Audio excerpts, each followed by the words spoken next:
Hello students, मैं शैलेश कुमार पांडे नमन आप सभी का स्वागत करता हूं आपके अपने यूट्यूब चैनल नमन इंडिया मैथमेटिक्स में। आपका प्रेडिक्ट टेस्ट 1 शुरू होने वाला है, जिसमें टॉपिक आने वाला है नंबर सिस्टम्स एंड पॉलिनोमियल्स। तो आज हम लोग नंबर सिस्टम से रिलेटेड ढेर सारी बातें करेंगे। किस किस तरह के प्रश्न पूछे जाएंगे और कहाँ कहाँ से प्रश्न पूछे जाएंगे, कैसे कैसे प्रश्न पूछे जाएंगे, ये सारा कुछ हम लोग डिस्कस करेंगे। इस एग्जाम में मल्टीपल चॉइस क्वेश्चंस रहेंगे और फिल इन द ब्लैंक्स रहेंगे। तो कहाँ कहाँ से कैसे प्रश्न आएंगे वो सारा कुछ आज हम लोग एक ही वीडियो में क्लियर करने वाले हैं। Quick revision for predict test 1 हमने इसका नाम दिया है। तो चलिए हम शुरू करते हैं। इंट्रोडक्शन। हम लोग नंबर सिस्टम्स का इंट्रोडक्शन करेंगे। सबसे पहले हम लोग स्टार्ट करते हैं नेचुरल नंबर्स से। तो ये नेचुरल नंबर्स क्या होता है आप पहले से भी जान रहे हैं, यहां हम लोग डिस्कस करेंगे। शॉर्टकट में लिखेंगे नेचुरल नंबर्स। ये नेचुरल नंबर्स क्या होता है, सारे काउंटिंग नंबर्स जो हैं उन्हीं को हम लोग नेचुरल नंबर बोलते हैं। इसके सेट को n से डिनोट किया जाता है। इसके अंदर हम लोग इस तरह से लिख सकते हैं 1 2 3 4 लिख करके 2 3 और फिर डॉट डॉट लगा देंगे तो ये सारा काउंटिंग नंबर इसके अंदर आ जाएगा। इसके बाद आता है whole number.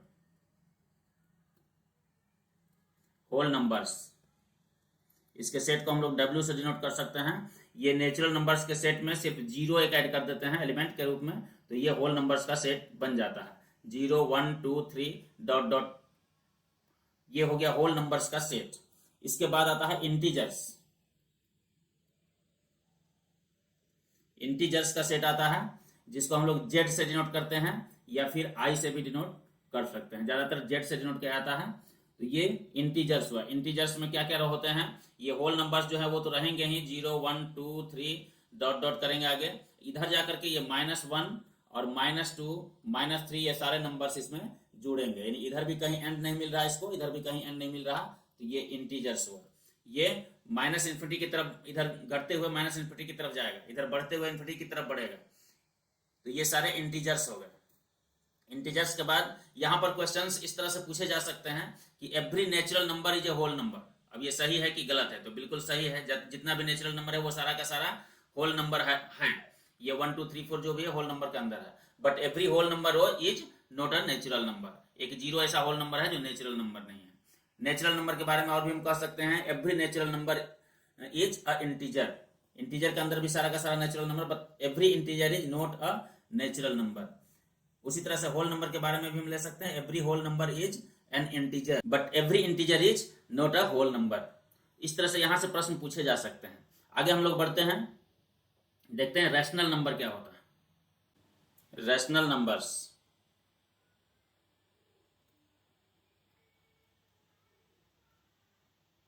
numbers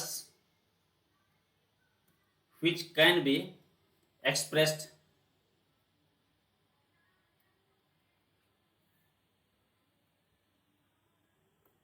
in the form of p by q, where p and q are integers and q is not equal to 0। ये डिनोमिनेटर q जो है वो जीरो नहीं होना चाहिए। कोई भी नंबर जिसको p by q के फॉर्म में लिखा जा सकता है, जहां पर कि q जीरो नहीं होना चाहिए, p q दोनों इंटीजर्स होने चाहिए, तो उसको हम लोग कहेंगे कि वो रैशनल नंबर है। जैसे एग्जांपल लेते हैं हम लोग 2/3, ये p by q के फॉर्म में है। 2 और 3 दोनों के दोनों इंटीजर्स हैं। -7/6, ये दोनों के दोनों इंटीजर्स हैं, p by q के फॉर्म में आ गया है। यहाँ q जीरो नहीं है। सिर्फ अगर हम 5 लिखते हैं 5, तो ये भी रैशनल नंबर है, क्योंकि 5 को हम 5/1 लिख सकते हैं। कोई भी नंबर है लिखा हो उसके नीचे हम लोग 1 लिख सकते हैं। 1 0 के इक्वल नहीं है, इसलिए यह भी रैशनल नंबर है। 22/7, 22/7 भी एक रैशनल नंबर है। यहां पर स्टूडेंट्स कभी कभी कंफ्यूज कर जाते हैं 22/7 और पाई में। तो पाई एक इरेशनल नंबर है, आगे हम बताएंगे, लेकिन 22/7 क्या है, एक रैशनल नंबर है। तो ये पाई के इक्वल, एग्जैक्ट इक्वल नहीं होता है, अप्रोक्सीमेटली इक्वल होता है। 22/7 हम लोग आसानी के लिए लेते हैं। तो ये 22/7 जो है ये एक रैशनल नंबर है। अगर पाई पूछा जाएगा तो वो इरेशनल नंबर है, etcetera. Representation of rational numbers on real line. Real line पर इसको कैसे रिप्रेजेंट करेंगे देख लेते हैं, फिर उससे कैसे प्रश्न पूछे जा सकते हैं उसको भी हम लोग देखेंगे।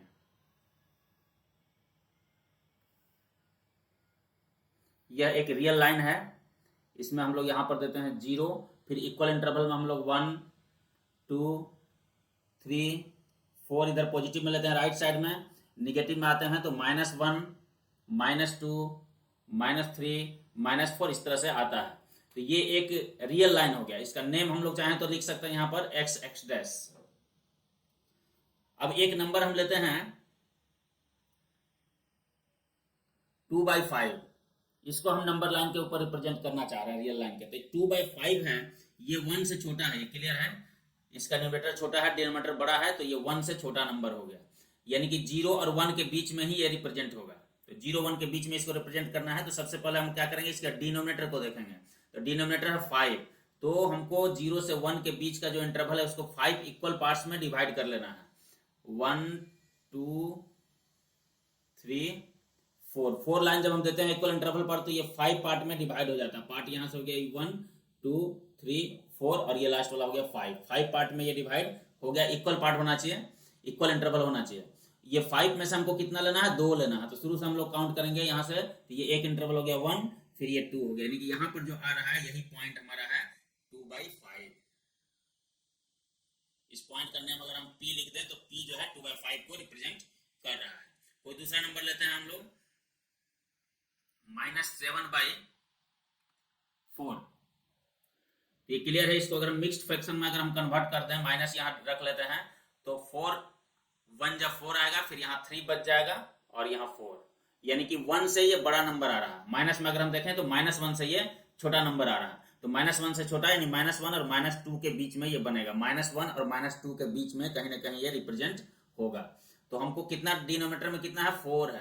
तो डिनोमिनेटर में 4 है, तो हम लोग 4 पार्ट में इस इंटरवल को डिवाइड कर लेंगे। -1 से -2 के बीच का जो इंटरवल है इसको 4 पार्ट में डिवाइड करने के 3 लाइन यहाँ पर देना होता है। 1 2 3 लाइन जब दिए थी 4 पार्ट में डिवाइड हो गए। यहाँ से 1 2 3 4 हमको कितना पार्ट लेना है, 3 पार्ट लेना है। तो यहाँ से 3 पार्ट लेंगे, इधर से 1 2 3। ये पॉइंट जो हुआ, ये पॉइंट यही पॉइंट हो गया -7/4। इसको हम लोग क्यू ले सकते हैं नेम इसका। अब है कि यहाँ पर प्रश्न कैसे पूछे जाएंगे। अब एक नंबर दे देगा, कहेगा कि नंबर लाइन के लेफ्ट में लाई कर रहा है कि राइट में लाई कर रहा है। तो क्लियर है कि अगर निगेटिव नंबर है तो वो लेफ्ट में लाई करेगा, और पॉजिटिव नंबर है तो वो राइट में लाई करेगा। बस हम आगे बढ़ते हैं। यहाँ पर हम लोग एक चीज और देखेंगे कि इक्विवेलेंट रैशनल नंबर्स क्या होता है।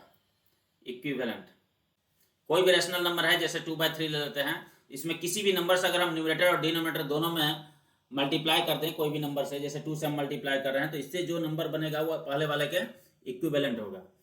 2/3 है, इसको हम चाहें तो कोई भी नंबर से ऊपर नीचे मल्टीप्लाई कर सकते हैं। यहाँ पर 4 से भी ले लेते हैं, 4 से मल्टीप्लाई कर लेते हैं, 5 से कर सकते हैं। 2/3 है, इसको हम लोग 5 से ये सारे के सारे जितने भी रैशनल नंबर्स आएंगे सबके सब इक्विवेलेंट होंगे 2/3 के। ये हो जा रहा 4/6 हो जा रहा है, ये भी 2/3 के इक्विवेलेंट है। 2/4 जो है, ये 2 × 4 हो गया 8, 8/12 भी है, इसी का इक्विवेलेंट है। फिर 10/15 आ रहा है, ये भी इसी के इक्विवेलेंट है। यानी इक्विवेलेंट रैशनल नंबर जितना भी फाइंड करना हो, सब न्यूमरेटर डिनोमिनेटर को किसी एक नंबर से मल्टीप्लाई करके हम लोग फाइंड कर सकते हैं। उसके बाद हम लोग देखते हैं simplest form of rational number. Simplest form of rational numbers, कोई भी रैशनल नंबर लेते हैं, जैसे ले लेते हैं हम 4/10। तो ये सिंपलेस्ट फॉर्म में नहीं है, इसको हम लोग क्या करेंगे, दोनों के एचसीएफ से इसको हम लोग डिवाइड करेंगे, न्यूमरेटर डिनोमिनेटर दोनों का एचसीएफ फाइंड करेंगे, तो ये 2 आएगा। तो 2 आएगा तो इसको हम लोग क्या करेंगे, 2 से न्यूमरेटर को भी डिवाइड करेंगे, 2 से डिनोमिनेटर को भी डिवाइड करेंगे। ऐसा करने से हमको मिल रहा है ये 2/5। अब ये सिंपलेस्ट फॉर्म में है, यानी सिंपलेस्ट फॉर्म में जब कोई भी रैशनल नंबर रहता है तो उसका डिनोमिनेटर और न्यूमरेटर दोनों का एचसीएफ करते हैं तो हमेशा 1 आता है। अगर कोई दूसरा नंबर एचसीएफ में आ रहा है तो तुरंत उस नंबर से हम लोग क्या करेंगे, डिवाइड कर देंगे न्यूमरेटर डिनोमिनेटर को, तब वो अपने सिंपलेस्ट फॉर्म में आ जाएगा। चलिए हम आगे बढ़ते हैं। How to find rational numbers between 2 given rational numbers. 2 given rational numbers हैं, उनके बीच हमको रैशनल नंबर्स फाइंड करना है। तो एक फाइंड कर सकते हैं, एक से ज्यादा फाइंड कर सकते हैं। तो पहले हम एक देखते हैं। फर्स्ट एक रैशनल नंबर पता करना है, तो कैसे करेंगे, तो अ रैशनल नंबर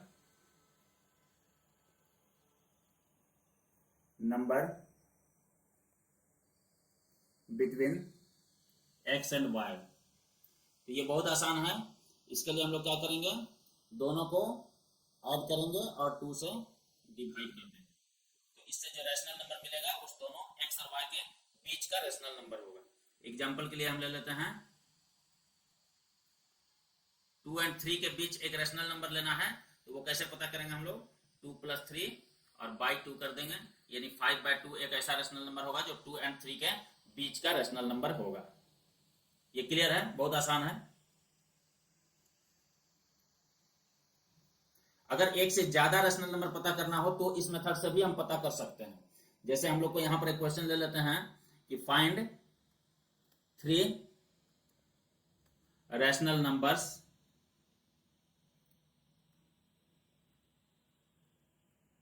बिटवीन 3 और 7। हमको पता करना है 3 रैशनल नंबर्स, तो इस मेथड से भी हम पता कर सकते हैं। एक रैशनल नंबर हम लोग यहाँ पर पता करेंगे, यहाँ पर हम स्टेटमेंट ज्यादा नहीं लिख रहे हैं, बस समझा रहे हैं, क्योंकि एक ही वीडियो में पूरा कवर करना है, इसलिए हम स्टेटमेंट ज्यादा नहीं लिख रहे हैं। और मल्टीपल चॉइस क्वेश्चन में स्टेटमेंट का जरूरत नहीं रहता है। आपको यहाँ पर समझा, ये 3 + 7/2 करेंगे तो पहला रैशनल नंबर हमको पता चल जाएगा। 3 + 7 यानी 10/2 करेंगे तो ये एक नंबर 5 आ गया। अब दूसरा पता करना है हमको, तो क्या करेंगे, ये 5 और 3 के बीच में पता कर लेंगे। 5 और 3 के बीच में पता कर लेंगे तो 3 + 5/2 हो जाएगा, यानी 8/2, तो ये 4 हो गया। और ये थर्ड वन पता करना है तो हम लोग क्या करेंगे, 5 और 7 के बीच में पता कर लेंगे, तो ये 5 + 7/2 यानी कि 12/2, तो ये हो गया 6। इस तरह से हमको 3 रैशनल नंबर फटाफट मिल गया। और भी रैशनल नंबर अगर हमको पता करना हो तो हम लोग इस मेथड में अगर आते हैं तो हमको 5 के साथ साथ 5 और 4 के बीच में एक पता कर सकते हैं, 5 6 के बीच में एक पता कर सकते हैं, 4 3 के बीच में पता कर सकते हैं, 4 9 के बीच में पता कर सकते हैं। जितना भी हम लोग फाइंड किए हैं, जो यहाँ पहले से गिवन है, उसमें से किसी भी 2 के बीच का एक रैशनल नंबर हम पता कर लेंगे तो वो 3 7 के बीच का रैशनल नंबर आ जाएगा। इसमें इस मेथड में ज्यादा रैशनल नंबर अगर पता करना हो, एक से ज्यादा, तो उसमें थोड़ा समय ज्यादा लगता है, इसलिए हम दूसरा मेथड चेक करते हैं कि उस मेथड में हम लोग अगर ज्यादा संख्या में रैशनल नंबर्स पता करना हो तो कैसे पता करेंगे। n rational numbers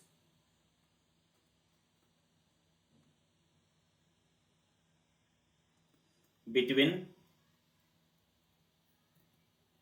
x and y,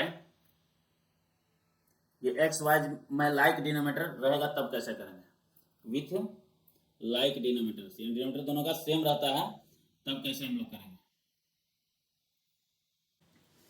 इसमें हम लोग क्या करते हैं, इन जनरल न्यूमरेटर और डिनोमिनेटर, न्यूमरेटर एंड डिनोमिनेटर दोनों को हम लोग क्या करते हैं, n+1 से मल्टीप्लाई करके हम लोग कन्वर्ट इस तरह से कर लेते हैं एक्स वाई को, ताकि हमको उसके दोनों के बीच में आसानी से हम लोग n रैशनल नंबर्स चूज कर सकें।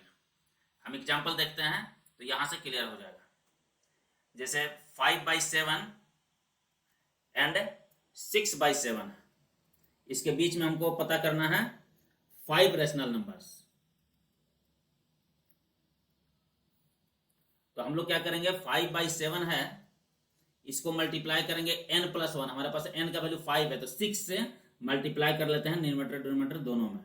ये 5/7 हमारे पास है, दिया हुआ है 5/7। इसके इक्विवेलेंट रैशनल नंबर हम पता करेंगे, क्या करेंगे, 6 से ऊपर नीचे मल्टीप्लाई करेंगे। 6 से क्यों करेंगे, 5 से एक ज्यादा कर लेते हैं 6, तो 6 से मल्टीप्लाई करना रहता है। तो यहां पर मल्टीप्लाई करने के बाद कितना हो गया, यहाँ 56 आ रहा है और यहाँ 30 आ रहा है। उसी तरह से दूसरे वाले को भी हम कन्वर्ट करते हैं, 6/7 है, इसको हम लोग क्या करेंगे, 6/7 है, 6/7 है, इसमें भी हम लोग 6 से न्यूमरेटर डिनोमिनेटर को मल्टीप्लाई करना है। तो यहाँ पर क्या मिल रहा है, 56 डिनोमिनेटर में आ रहा है और ऊपर में आ रहा है 36। तो यहाँ पर 36, यहाँ पर 30 है न्यूमरेटर, यहाँ 36 है, तो हम देखते हैं दोनों का डिफरेंस जो है कर रहे हैं, तो 6 डिफरेंस आ रहा है। तो हम यहाँ पर 5 रैशनल नंबर आसानी से पता कर सकते हैं। यहाँ पर ऐसे लिख सकते हैं कि सिंस 30/56 इज लेस देन 31/56, यानी कि न्यूमरेटर में एक बढ़ाए हैं, एक एक कर न्यूमरेटर में बढ़ाते जाते हैं, तब तक बढ़ाते जाएंगे जब तक ये 36 के इक्वल न्यूमरेटर नहीं आता।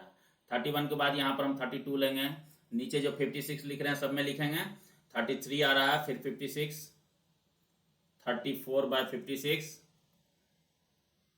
35/56 और 36/56।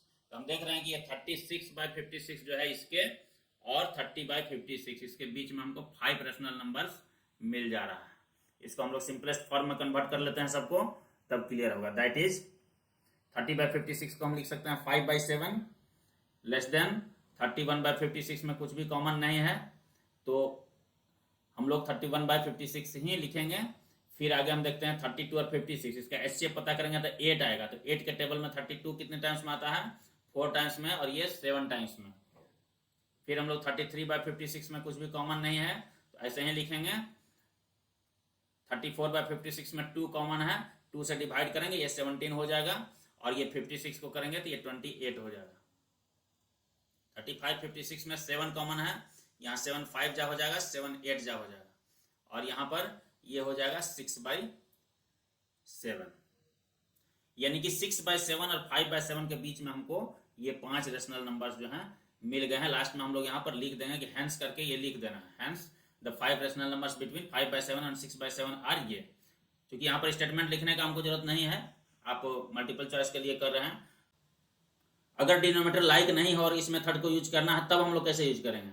सपोज करते हैं एक हमारे पास है 2/3 और दूसरा ले लेते हैं 3/4।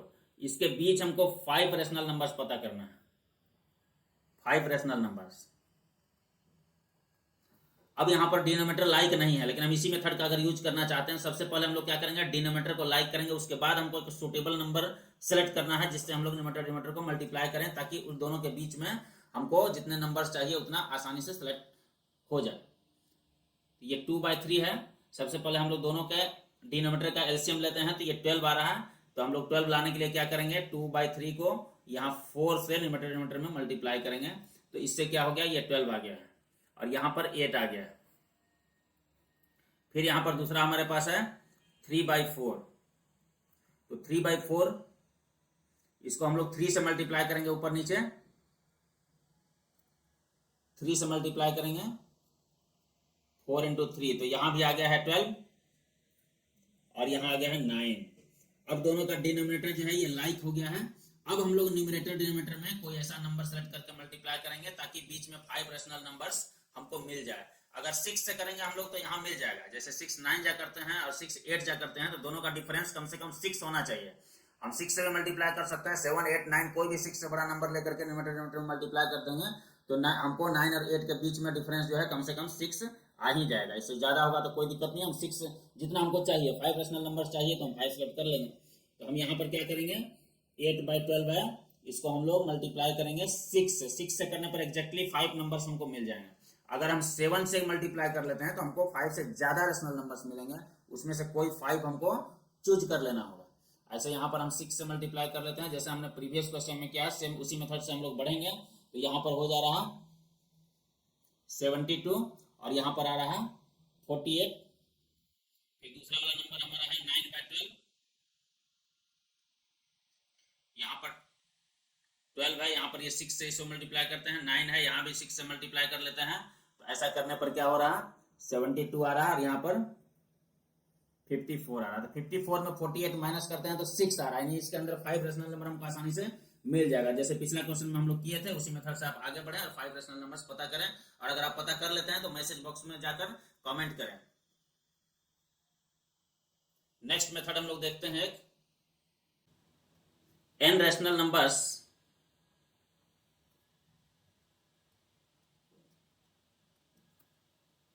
बिटवीन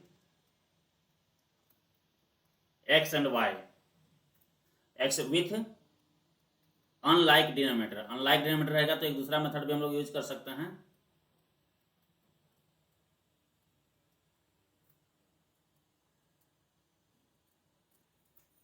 यहां पर x जो है वो लेस है y से, तो यहां पर हम लोग एक d पता करेंगे, कॉमन डिफरेंस इसको बोलते हैं। d हम लोग पता करेंगे, कैसे पता करेंगे, तो y माइनस x करेंगे, बड़े वाले में से छोटे वाले को माइनस करेंगे, बाई n+1 कर देना है।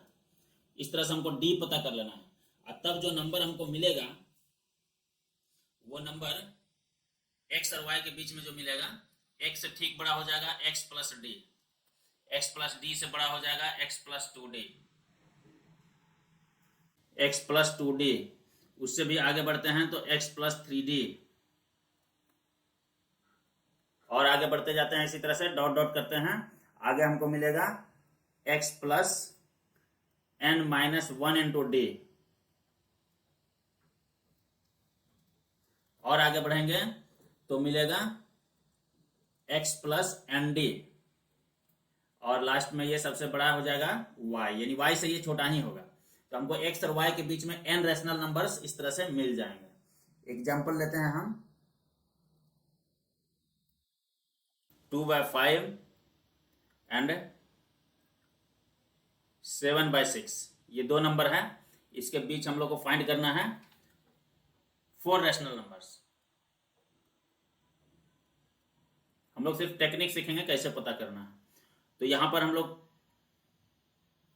d पहले पता करेंगे, d में हो जाएगा y माइनस एक्स, यानी 7/6 माइनस 2/5 और डिवाइडेड बाई n प्लस 1 यानी 4+1। ये जो फॉर्मूला हम लोग d का भी जस्ट यहाँ पर देखे हुए हैं, y minus x by n plus 1, वही मेथड हम लगा रहे हैं। d इक्वल टू ये y है, ये y है और ये x है, y माइनस एक्स यानी 7/6 माइनस 2/5, इसको माइनस करते हैं, एलसीएम लेते हैं तो यहाँ पर हो गया 30 और यहाँ हो गया 35 माइनस 12/5। तो यहाँ पर हम लोग को 35 में से 12 माइनस करते हैं तो ये 23 हो गया, 23 और बाई यहाँ 30 इंटू 5 हो गया नीचे में, यानी कि 23/150 आ गया। ये डी का वैल्यू आ गया 23/150।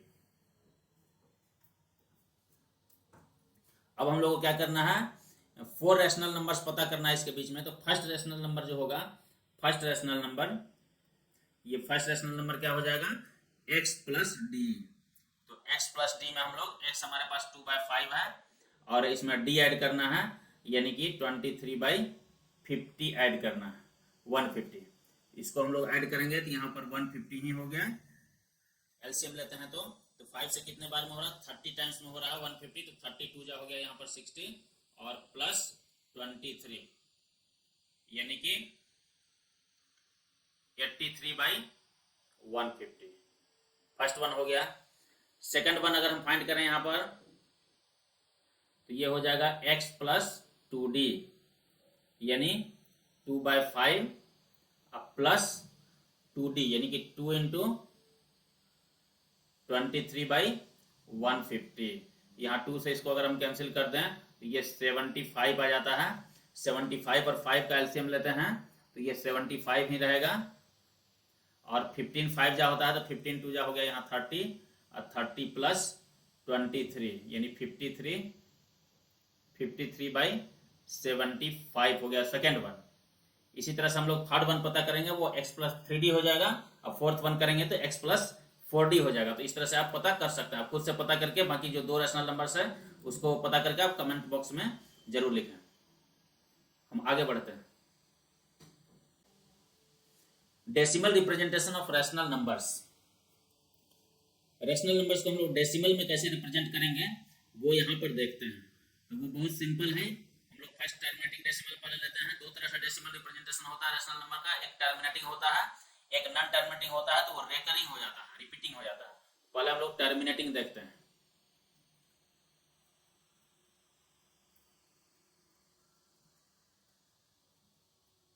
हम कोई भी नंबर लेते हैं जैसे कि 7/20 लेते हैं, 7/20। इसमें हम लोग को इसको डेसिमल में रिप्रेजेंट करना है। तो डेसिमल में रिप्रेजेंट करने का 2 तरीका यहाँ पर हो सकता है। एक हमारा तरीका है कि डिवाइड कर लेंगे, हम लोग सिंपली डिवाइड कर लेंगे 20 से, हम लोग डिवाइड कर लेंगे यहाँ पर 7 को। यहाँ पर एक पॉइंट लगाएंगे, 0 देकर एक पॉइंट लगाएंगे, यहाँ पर एक 0 लगा लेते हैं। ये 20 से 3 टाइम्स में हो जाएगा 60, बच गया 10 और यहाँ पर एक 0 लगेगा अपने आप, क्योंकि डेसिमल यहाँ पर लग चुका है। तो 5 टाइम्स में हो गया ये 100, तो यहाँ पर ये रिमाइंडर 0 हो गया। तो इसका वैल्यू कितना हो गया, 0.35। अब ये डिवाइड करके देख रहे हैं। दूसरा मेथड है, हम लोग इसको कर सकते हैं इस तरह से भी, बिना डिवाइड किए हुए अगर हम करना चाहते हैं तो 20 है, इसको हम लोग 2 to the power 2 into 5 लिख सकते हैं। तो अगर 2 2 बार आया है, 5 भी अगर 2 बार आ जाता है इसमें, तो डिनोमिनेटर में क्या आ जाएगा, 10 पर पावर के फॉर्म में आ जाएगा। यानी कि ये हम लोग क्या करेंगे, इसमें 5 से न्यूमरेटर डिनोमिनेटर को मल्टीप्लाई कर लेंगे। ये 2 to the power 2 है, यहाँ 5 पर पावर 2 हो जाएगा। यहाँ पर 5 से ऊपर नीचे हमने मल्टीप्लाई कर लिया। 7/20 को हम इस तरह से लिखे और फिर न्यूमरेटर डिनोमिनेटर को 5 से मल्टीप्लाई किए। 5 से क्यों किए? क्योंकि एक 5 था, 5 पर पावर यहाँ पर 1 था, इसमें 2 पर पावर 2 था, हम दोनों का पावर इक्वल करना चाह रहे, इसमें कम था, एक 5 और चाहिए, तो एक 5 से हमने ऊपर नीचे मल्टीप्लाई कर लिया। अब ऐसा करने से क्या हुआ कि नीचे में हो गया 10 टू दी पावर 2 और ऊपर में आ गया 35। अब 10 पर जितना पावर नीचे में रहेगा उतना ही डिजिट के पहले डेसिमल लगता है, तो 2 पावर आ गया तो 2 डिजिट के पहले, ये 35 है, इसमें 2 डिजिट के पहले डेसिमल लग जाएगा, यानी कि यहाँ पर 0.35 हो गया। तो ये डेसिमल में आ गया। हम लोग यहाँ डिवाइड करके भी देखे तो वही आ रहा था, यहाँ ऐसे भी वही। यहाँ पर क्या होना जरूरी है कि डिनोमिनेटर जो है टर्मिनेटिंग डेसिमल होने के लिए जरूरी है कि डिनोमिनेटर जो है, यहाँ पर हम नोट कर लेते हैं, if denominator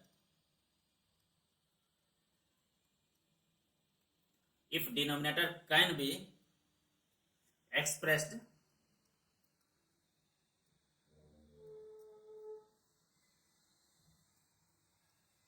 in the form of 2 to the power m into 5 to the power m। अगर इस फॉर्म में हम लोग डिनोमिनेटर को रिप्रेजेंट कर सकते हैं, 2 पर कोई भी इंटीग्रल पावर होना चाहिए, यहाँ पर positive integer, non negative integer कह सकते हैं, इंटीग्रल पावर रहेगा 5 टू द पावर। तो इस तरह का फॉर्म में अगर हम रिप्रेजेंट कर सकते हैं डिनोमिनेटर को, तो हम लोग कहेंगे कि यह टर्मिनेटिंग डेसिमल होगा। जैसे यहाँ पर हम देख रहे थे कि इसको 2 पर power 5 into 5 to the power 1, यानी 2 पर power m into 5 to the power n के फॉर्म में इसका डिनोमिनेटर है, इसलिए ये टर्मिनेटिंग डेसिमल में रिप्रेजेंट हो गया। यानी कि कोई भी फ्रैक्शन में दिया हुआ नंबर है, उसका डिनोमिनेटर अगर 2 to the power m into 5 to the power n के फॉर्म में हो जाए तो वह टर्मिनेटिंग डेसिमल होगा। If denominator can be represented expressed in the form of 2 to the power m into 5 to the power, then the decimal, आप इसको note कर सकते हैं, कर लें, decimal representation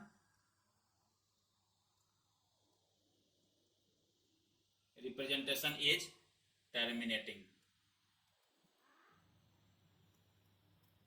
decimal representation terminating होगा जब डिनोमिनेटर को हम लोग इस फॉर्म में लिखें तब। अब प्रश्न वहां पर आ सकता है कि कोई भी एक नंबर दिया हुआ टर्मिनेटिंग है कि नहीं है। इसके लिए हम लोग को ज्यादा कुछ नहीं करना है, डिनोमिनेटर को सिर्फ फैक्टराइज करके उसको पावर के फॉर्म में कन्वर्ट करना है, जो 2 टू द पावर और m 5 टू द पावर के टर्म में आ रहा है या नहीं आ रहा। 2 और 5 के अलावा कोई और अगर फैक्टर आ गया डिनोमिनेटर में तो फिर वो टर्मिनेटिंग डेसिमल नहीं होगा। जैसे हम लोग एक एग्जांपल यहाँ पे और लेते हैं, उसमें सिर्फ बताना है कि टर्मिनेटिंग होगा कि नहीं होगा। इस तरह के प्रश्न भी पूछे जाते हैं।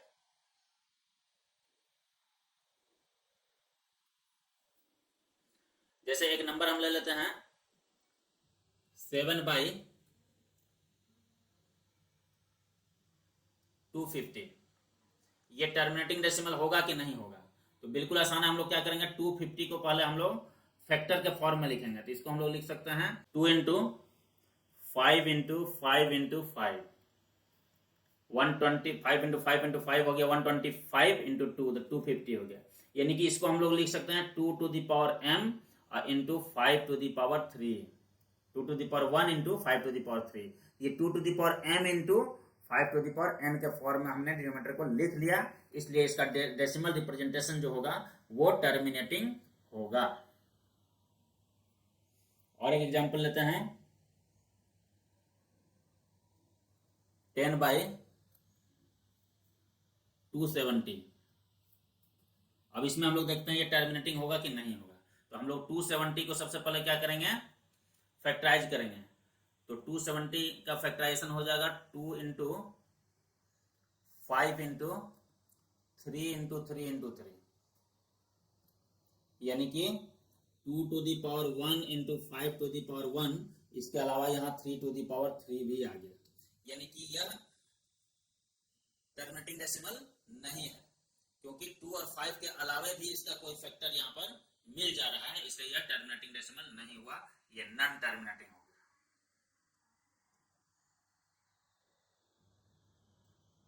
ये नॉन टर्मिनेटिंग हुआ। रिकरिंग या रिपीटिंग,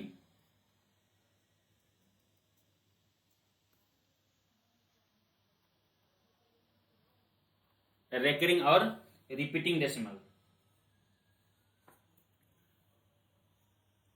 एक एग्जांपल हम लोग लेते हैं 7/3। यहाँ पर हम लोग डिवाइड करके देखेंगे तब पता चलेगा। ऐसे ये क्लियर है कि यह एक रिपीटिंग डेसिमल है, नॉन टर्मिनेटिंग है, नॉन टर्मिनेटिंग है और ये रेशनल नंबर है तो रिपीटिंग या रेकरिंग होना इसका जरूरी है। क्योंकि डिनोमिनेटर में 3 है इसलिए यह टर्मिनेटिंग नहीं हो सकता, नॉन टर्मिनेटिंग है तो वो रिपीटिंग या रेकरिंग होगा। रिपीटिंग और रेकरिंग सेम ही चीज हुआ।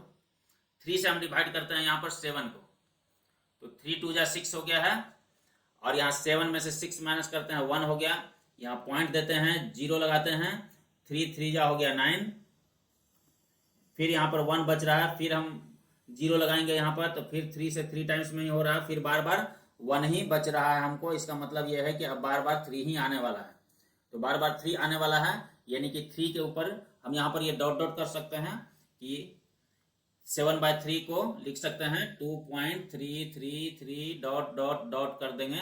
इसको हम लोग इस तरह से लिखेंगे 2 इंटू 3 टू द पावर, एक रेकरिंग बार यहाँ पर लगा देंगे। तो ये हो गया इसका डेसिमल रिप्रेजेंटेशन। अब यहाँ पर एक चीज ध्यान देने योग्य बात है, ये 3 से जब हम डिवाइड कर रहे हैं तो जो रिपीटिंग डिजिट्स है, नंबर ऑफ रिपीटिंग डिजिट्स जो है वो 3 से कम ही हो सकता है। जैसे यहाँ पर एक ही डिजिट रिपीट हो रहा है, नंबर ऑफ रिपीटिंग डिजिट्स जो है वो 1 है, यानी एक ही डिजिट बार बार रिपीट हो रहा है। क्योंकि डिवाइजर यहाँ पर 3 है तो डिवाइजर से जो है वो छोटा होना चाहिए नंबर ऑफ रिपीटिंग डिजिट्स। तो डिवाइजर 3 है तो 3 से कम है, एक ही डिजिट 1 डिजिट है जो कि बार बार रिपीट कर सकता है। लेंथ ऑफ पीरियड, ये इसको लेंथ ऑफ पीरियड कहेंगे। जितना डिजिट रिपीट करता है उसको उसका लेंथ ऑफ पीरियड कहेंगे, कि उतना के बार वो रिपीट हो रहा है, बार बार रिपीट हो रहा है, रिपीटिंग हो रहा है, इसलिए इसको हम लोग लेंथ ऑफ पीरियड कहेंगे। तो लेंथ ऑफ पीरियड जो होगा हमेशा लेस देन डिवाइजर। जिस नंबर से डिवाइड कर रहे हैं उस डिवाइजर से लेंथ ऑफ पीरियड हमेशा कम होगा। जैसे कि 3 से यहाँ डिवाइड कर रहे थे और यहाँ पर लेंथ ऑफ पीरियड कितना है, 1 है, एक ही डिजिट के ऊपर रेकरिंग बार लगा हुआ है, तो ये लेंथ ऑफ पीरियड जो है वो डिवाइजर से कम होता है हमेशा। अब यहाँ पर क्वेश्चन पूछा जाए अगर एक कि कोई नंबर है 17/7, अब इसको डिवाइड करने पर इसका जो होगा लेंथ ऑफ पीरियड कितना होगा, या कहेंगे कि रिपीटिंग ब्लॉक में कितने डिजिट्स होंगे।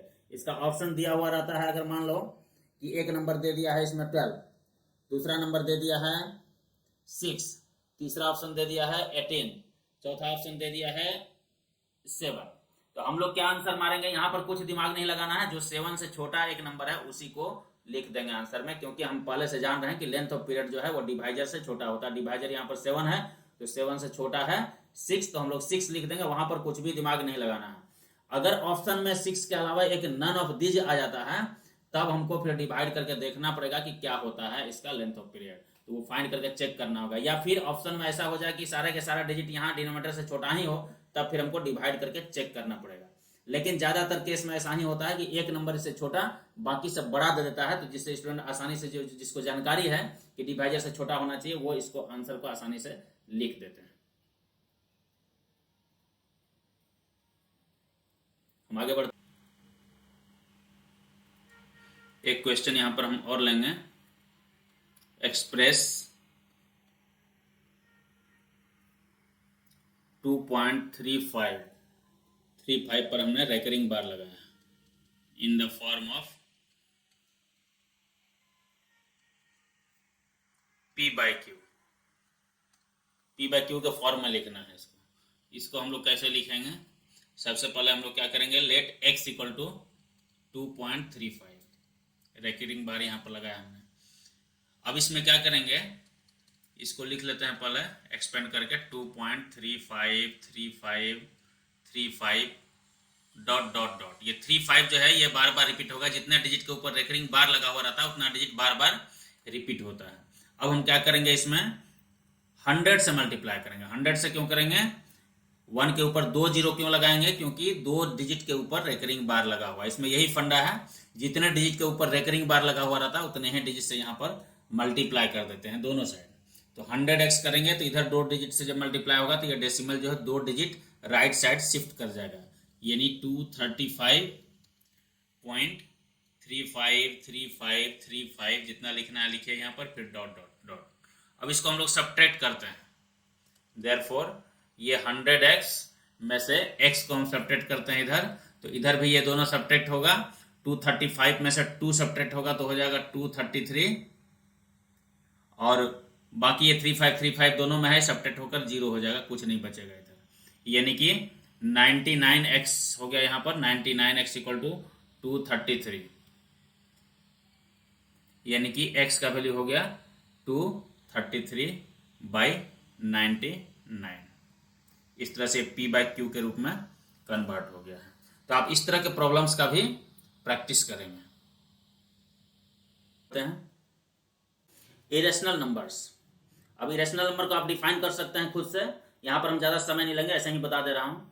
इरेशनल नंबर ऐसा नंबर जिसको कि हम लोग p/q के फॉर्म में एक्सप्रेस नहीं कर सकते हैं, जहां पर p q दोनों इंटीजर हो और q is not equal to 0, यानी कि जो रैशनल नंबर नहीं है वो सारा का सारा इरेशनल नंबर है। दूसरी तरह से हम कह सकते हैं कि ऐसे नंबर्स जिसको न तो हम टर्मिनेटिंग डेसिमल में रिप्रेजेंट कर सकते हैं, न ही रिपीटिंग डेसिमल में, उसको हम लोग कहेंगे irrational number.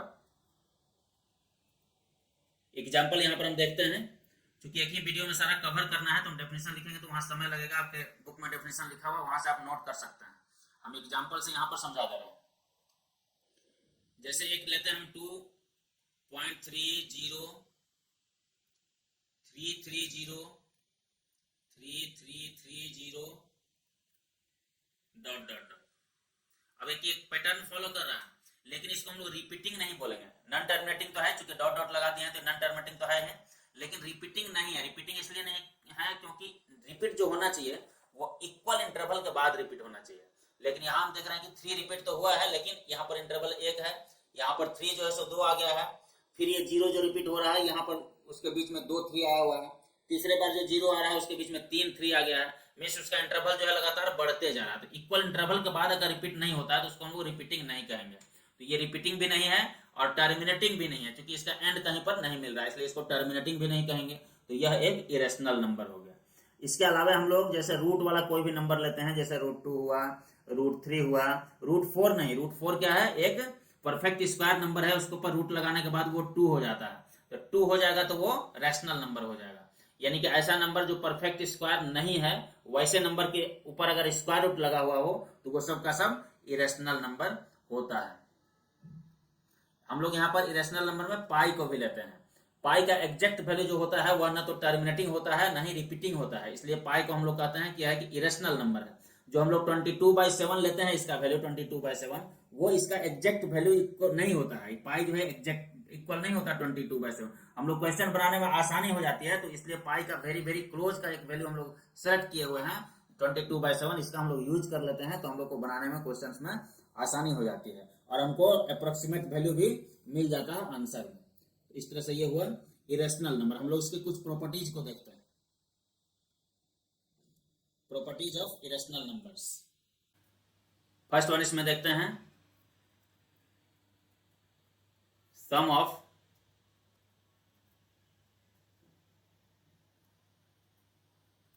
To irrational numbers need not be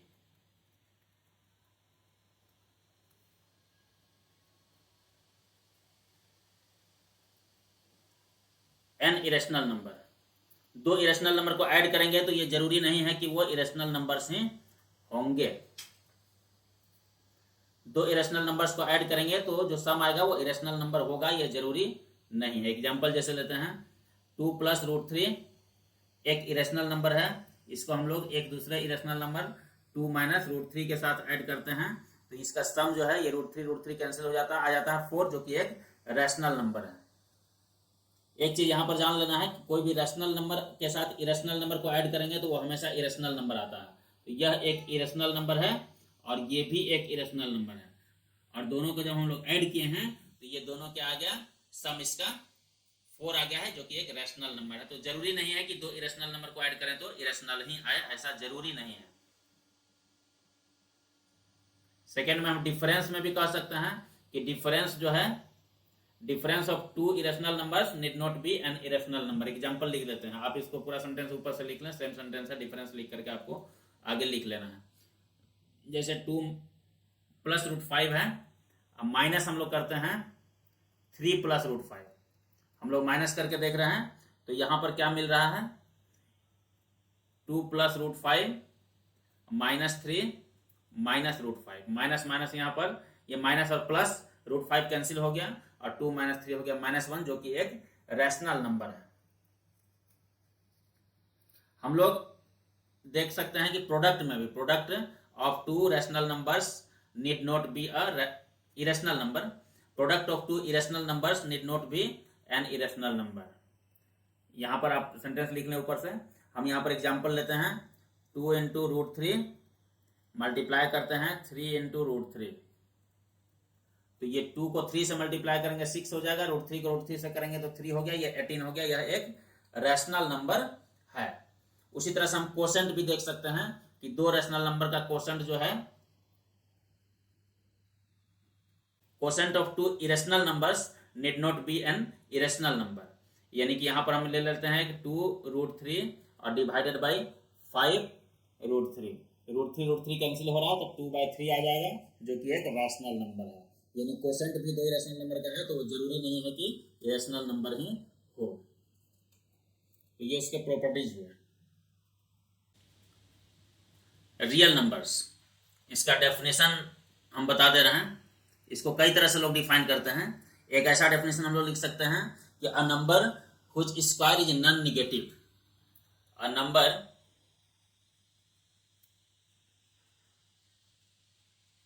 which square is non negative, non negative में जीरो भी आ जाता है, नॉन नेगेटिव में जीरो भी इंक्लूडेड रहता है। पॉजिटिव बोलेंगे तो जीरो इंक्लूड नहीं होगा। तो एक ऐसा नंबर जिसका स्क्वायर या तो जीरो हो या कोई भी पॉजिटिव नंबर हो, उसको हम लोग रियल नंबर कहेंगे। इसको दूसरे तरह से डिफाइन कर सकते हैं कि a number which can be expressed on a number line is called a real number. तो रियल नंबर जो है उसको हम लोग कह सकते हैं कि वो रैशनल नंबर भी हो सकता है, इरेशनल नंबर भी हो सकता है।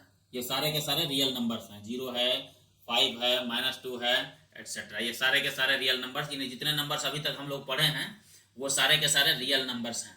अब आगे क्लास में हम लोग जाएंगे तो इससे देखेंगे, जब नॉन निगेटिव यहाँ पर कह रहा है तो कुछ ऐसे भी नंबर्स जरूर होंगे जिनको स्क्वायर करने पर निगेटिव होगा, उसको हम लोग इमेजिनरी नंबर कहेंगे। और फिर आगे हम लोग देखेंगे कॉम्प्लेक्स नंबर, तो नेक्स्ट क्लास में देखेंगे 11th में। अभी यहाँ पर आपको देखना है रियल नंबर तक ही। एक यहाँ पर प्रॉपर्टी है डेंसिटी प्रॉपर्टी।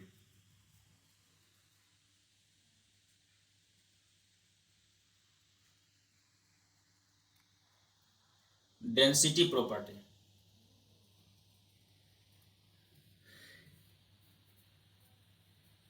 ये डेंसिटी प्रॉपर्टी क्या है? Between any two real numbers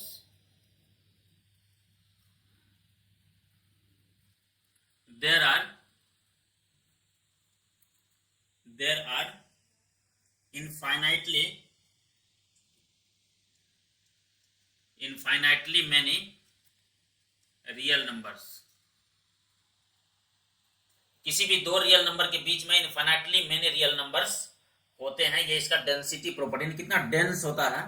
कोई भी दो रियल नंबर कितना भी नजदीक का ले लें, उसके बीच में इनफाइनाइटली मेनी रियल नंबर्स होते हैं। ये इसका डेंसिटी प्रॉपर्टी है।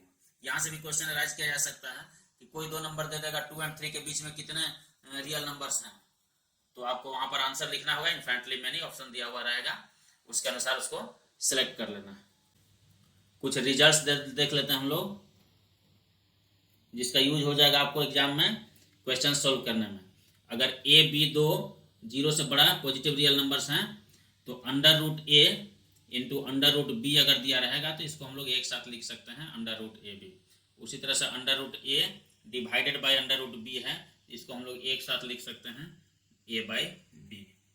ये इसका एक रिजल्ट है जो बहुत इंपॉर्टेंट है, यूज होता है इसका।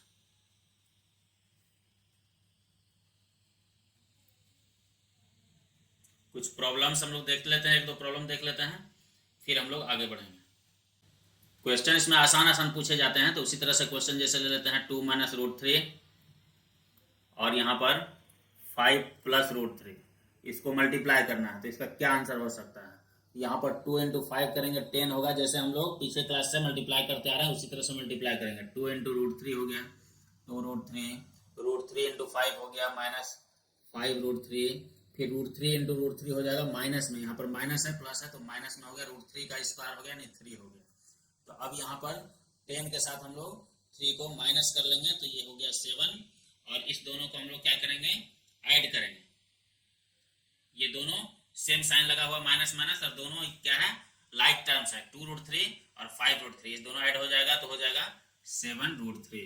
हम यहाँ पर 7 चाहे तो कॉमन ले सकते हैं, तो ये 7 × 1 - √3 हो जाएगा। इस तरह का इसका आंसर हो सकता है। एक क्वेश्चन लेते हैं, 1 + √2 × 1 - √2 का स्क्वायर। तो इसको हम लोग इस तरह से सोल्व कर सकते हैं, एक 1 + √2 और एक 1 - √2 को एक साथ कर लेते हैं, और फिर 1 - √2 को एक अलग कर देते हैं। 2 1 - √2 है, पावर 2 लगा हुआ है।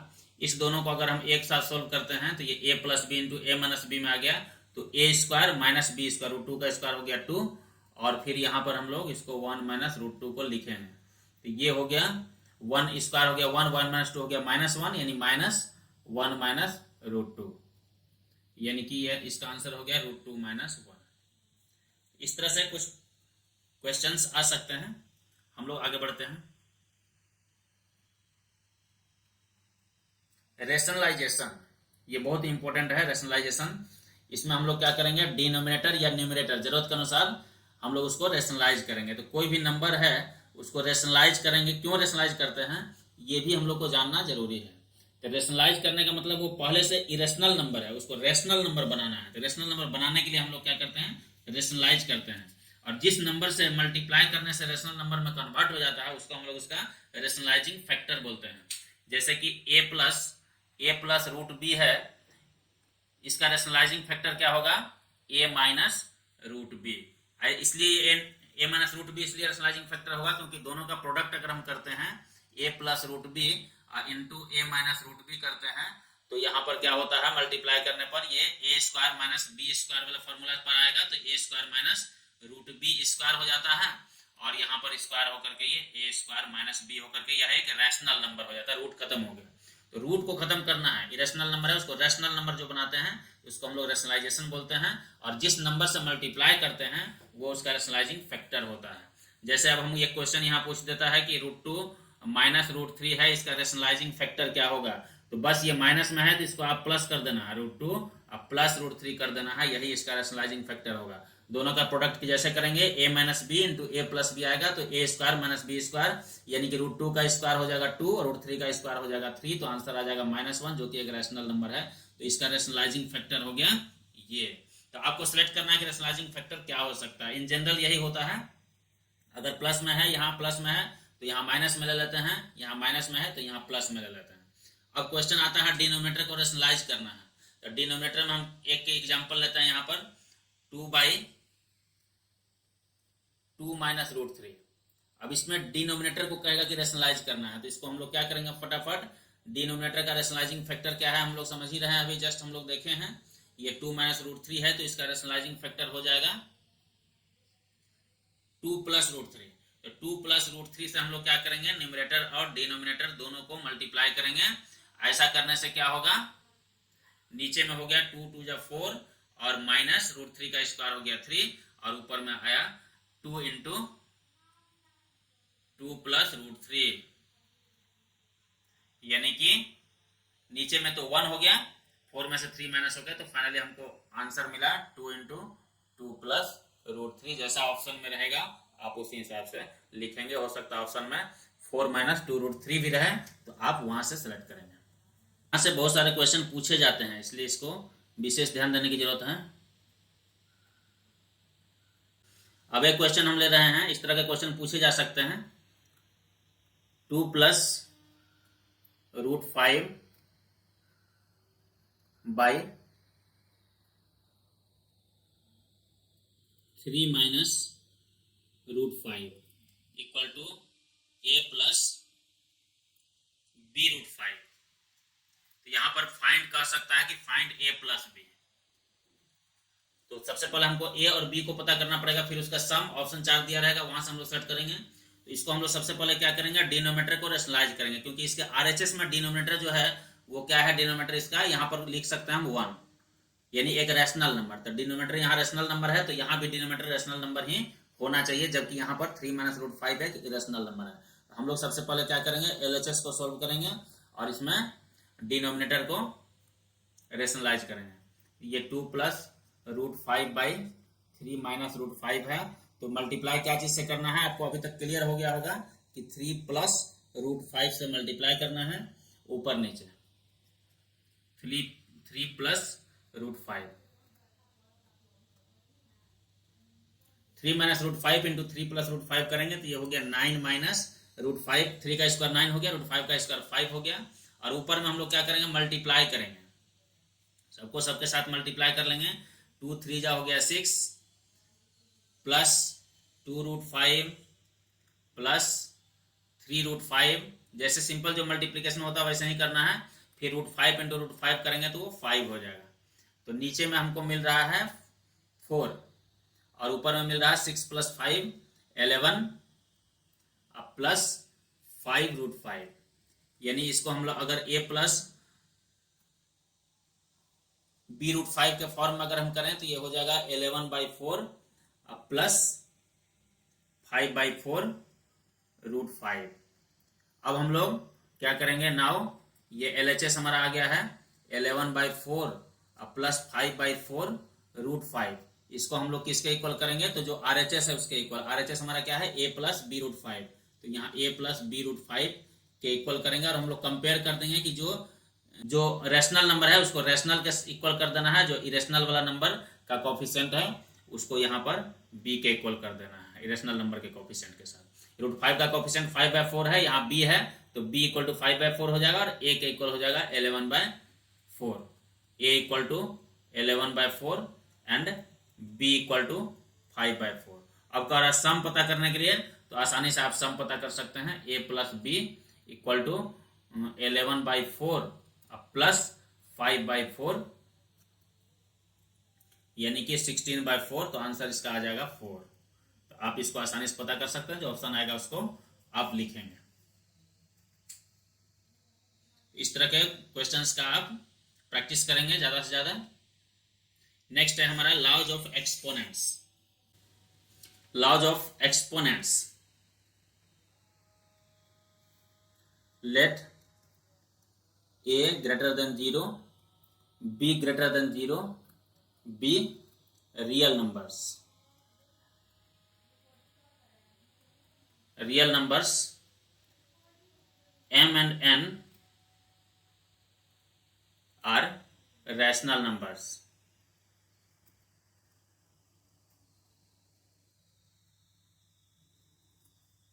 Then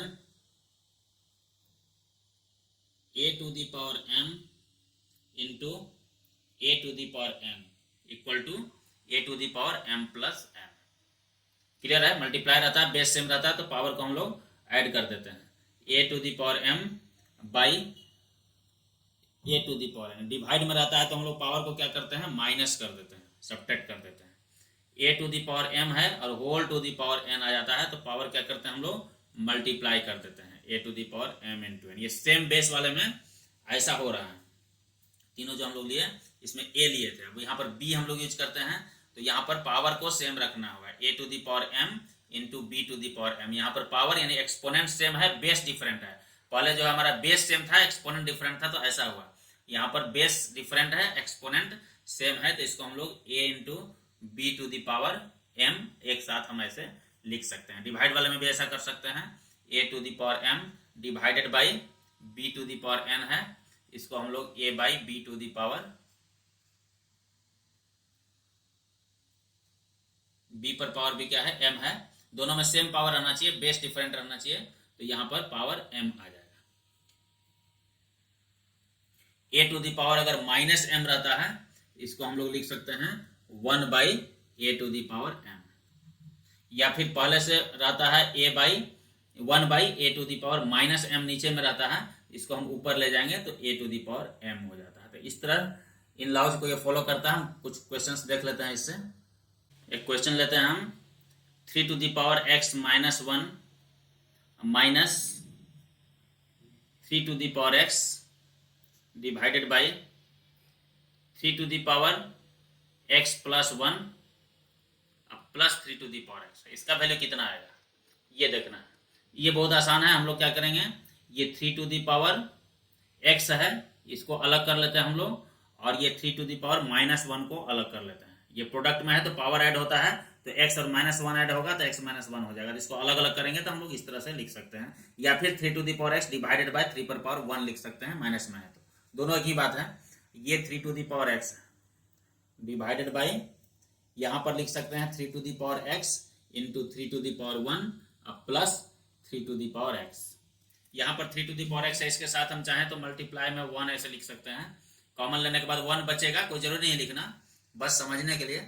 अब ये 3 टू दी पावर x यहाँ से और 3 टू दी पावर x यहाँ से, दोनों में से 3 to the power x numerator में से हम कॉमन लेते हैं तो बचता है ऊपर में 3 टू दी पावर -1 बच रहा है, इसमें -1 बच जाएगा, ये 1, इसी के लिए 1 यहाँ पर लिखे थे, आपको दिखे कि बच रहा है। नीचे में भी 3 टू दी पावर x को हम कॉमन लेते हैं तो ये 3 टू दी पावर 1 अब प्लस 1 बच गया। ये 3 टू दी पावर x ऊपर नीचे कैंसिल हो गया। अब इसको हम लोग सोल्व कर लेते हैं। 3 टू दी पावर -1 है तो ये 1/3 हो जाएगा, -1/3 + 1 हो गया 4। इसको एलसीएम लेते हैं ऊपर में तो यहाँ 1 के नीचे 1 है तो ऊपर में यहाँ पर 4 आ जाएगा, और 1 - 3 हो जाएगा बाई 4, यानी 1 - 3 हो गया -2, और बाई ये 4 है, एक पहले से 4 था तो 4 × 4 हो गया, 2 से यहाँ कैंसिल करते हैं तो 2 टाइम्स में कैंसिल हो जाएगा, तो फाइनली ये हो गया -1/8। इसका आंसर आ गया। जो आपका ऑप्शन में रहेगा वहां पर आप ऑप्शन में लिख सकते हैं। Next question, x to the power a by x to the power b whole to the power a plus b into x to the power b by x to the power c whole to the power b plus c into x to the power c by x to the power a whole to the power c plus a। अब इसका value पता करना है कि कितना होगा, तो हम लोग पहले से जान रहे हैं कि ये डिवाइड में रहता है तो पावर क्या होता है, सब्ट्रैक्ट हो जाता है, यानी x to the power a minus b हो जाएगा। ये whole to the power a plus b है, और यहाँ भी x to the power b minus c हो जाएगा, whole to the power b plus c है। यहाँ x to the power c minus a हो जाएगा, और whole to the power c plus a है। इसको x टू दी पावर, ये पावर पावर दोनों क्या होता है, मल्टीप्लाई हो जाता है, अभी जस्ट हम लोग देखे हुए हैं। तो a minus B into A plus B यहाँ मल्टीप्लाई में आ जाएगा, यानी कि a स्क्वायर और माइनस बी स्क्वायर, इसको लिख सकते हैं, हम डायरेक्ट लिख दे रहे हैं। और x टू दी पावर ये b minus C into B plus C, तो b square minus C square हो जाएगा। x to the power c minus A है तो c square minus A square हो जाएगा, यानी कि x टू दी पावर हो जाएगा, टोटल ऐड हो जाएगा, प्रोडक्ट में है मल्टीप्लाई में है तो पावर ऐड हो जाएगा, x to the power a square minus B square plus B square minus C square plus C square minus A square, यानी कि ये देखिए ए स्क्वायर प्लस में है माइनस में है, कैंसिल हो गया, B square minus plus cancel, C square minus plus cancel, यानी कि एक्स पर पावर 0 आ गया। कोई भी नंबर पर पावर 0 आता है, 0 को छोड़ करके कोई भी नॉन जीरो नंबर पर पावर अगर 0 आ जाए तो उसका वैल्यू हमेशा 1 होता है, तो इसका आंसर हो जाएगा 1। तो आप इस तरह के और भी प्रश्न का प्रैक्टिस करें, आप एनसीईआरटी के सारे प्रॉब्लम्स को सोल्व करें। इसके अलावा आर्य सवाल, आरडी शर्मा वगैरह जो भी बुक है जिसमें मल्टीपल चॉइस क्वेश्चंस चैप्टर के एंड पर दिए हुए हैं, उन सारे क्वेश्चंस को प्रैक्टिस करें, वहां से आपको क्वेश्चन जरूर आएगा। बस आज भर के लिए इतना है, फिर हम लोग अगले वीडियो में मिलते हैं। धन्यवाद।